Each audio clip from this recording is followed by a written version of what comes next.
अस्सलाम वालेकुम स्टूडेंट्स, कैसे आप सब लोग। Welcome to the base academy. हमारी आज की वीडियो है एंगुलर मोमेंटम के बारे में। बहुत ही इंपॉर्टेंट वीडियो है बच्चों। चाहे क्लासिकल मैकेनिक्स हो या क्वांटम मैकेनिक्स हो, आप किसी भी किस्म के मोशन को स्टडी कर रहे हो, आप किसी भी ब्रांच को स्टडी कर रहे हो, एंगुलर मोमेंटम हर जगह पर इक्वली इंपॉर्टेंट है। एंगुलर मोमेंटम का कॉन्सेप्ट क्या है, आज हम इसको बिल्कुल एक यूनिक अंदाज में समझने की कोशिश करेंगे। आई बेट कि आपने इस तरह से इससे पहले एंगुलर मोमेंटम को अंडरस्टैंड नहीं किया होगा।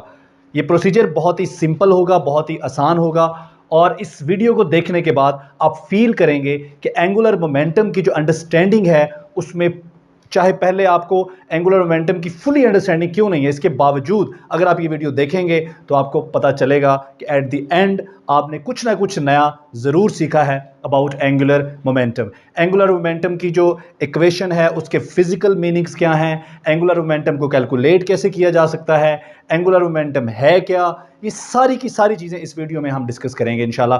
तो स्टार्ट करते हैं। सबसे पहले मैं आपको दोबारा वापस लेके जाता हूं लीनियर मोशन में या ट्रांसलेशनल मोशन में। बच्चों, लीनियर मोशन में या ट्रांसलेशनल मोशन में जो भी क्वांटिटीज़ आप इस्तेमाल करते हो, मसलन वेलोसिटी, एक्सेलरेशन, मोमेंटम, फोर्स वगैरह वगैरह, इन सब के एंगुलर काउंटर पार्ट मौजूद होते हैं। यानी कि इन सब का इमेज एंगुलर मोशन में भी मौजूद होता है।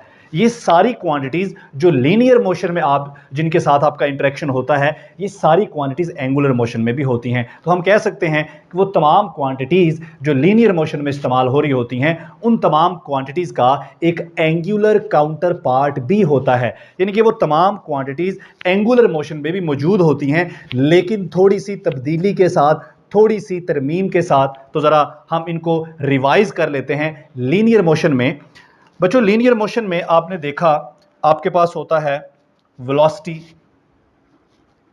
आपके पास एक्सेलरेशन होता है, आपके पास फोर्स होती है, आपके पास मास होता है। बच्चों, लीनियर मोशन में हमारे पास वेलोसिटी भी है। अब एंगुलर मोशन में वेलोसिटी का जो काउंटर पार्ट है, वेलोसिटी की का जो एनालॉगस है, ठीक है, वो क्या है? Angular velocity. लीनियर मोशन में एक्सेलरेशन ए, यही एक्सेलरेशन जब एंगुलर मोशन में जाएगा तो ये क्या हो जाएगा? अल्फा। लीनियर मोशन में एक्सेलरेशन कौन प्रोड्यूस करता है? फोर्स। और यही काम एंगुलर मोशन में कौन करेगा? टॉर्क। लीनियर मोशन में इनर्शिया किसको बोलते हैं? कौन इनर्शिया का रोल प्ले करता है? मास। और यही काम एंगुलर मोशन में कौन करता है? Movement of inertia. तो मूवमेंट ऑफ इनर्शिया मास का काउंटर पार्ट है, किसमें? एंगुलर मोशन में। ठीक हो गया। तो बच्चों, लीनियर मोशन में हमारे पास मोमेंटम होता है P। लीनियर मोशन में हमारे पास मोमेंटम होता है P। तो बताइए, इस लीनियर मोमेंटम का जो एंगुलर काउंटर पार्ट होगा, यानी कि लीनियर मोशन में जो मोमेंटम है वो P है, तो एंगुलर मोशन में जो मोमेंटम होगा, वो जो इसका काउंटर पार्ट होगा, वो क्या होगा? Angular momentum. और बच्चों, अभी हम बात करने जा रहे हैं, मैंने अभी यहाँ पर क्वेश्चन मार्क लगा दिया है, अभी हम बात करने जा रहे हैं एंगुलर मोमेंटम के बारे में। तो ये जो मैंने आपके सामने ये सारी ये चीज़ें रखी हैं, इनको ज़रा आप क्लियर अपने ज़हन में रख लीजिए कि हर एक क्वांटिटी का एक एंगुलर काउंटर पार्ट होता है। तो लीनियर मोमेंटम का जो एंगुलर काउंटर पार्ट है, यानी कि एंगुलर मोशन में जो मोमेंटम है वो क्या होगा? Angular momentum. बच्चों, जो लीनियर मोमेंटम है, लीनियर मोमेंटम की डेफिनेशन क्या है? लीनियर मोमेंटम की डेफिनेशन हमारे पास है क्वांटिटी ऑफ मोशन। ठीक है। तो अगर मैं कहूं quantity of rotation, quantity of motion is called linear momentum. और अगर मैं कहूं क्वांटिटी ऑफ रोटेशन, बच्चों, quantity of linear motion is called linear momentum and quantity of rotation is called angular motion. बात समझ आ गई? ठीक है। ये एक सिंपल सी डेफिनेशन है हमारे पास एंगुलर मोमेंटम की, लेकिन अभी बहुत सारी डेफिनेशंस पड़ी हैं, अभी बहुत सारी अंडरस्टैंडिंग पड़ी है, अभी बहुत सारा काम पड़ा है। तो आप कहीं ना जाइए, देखते रहिए।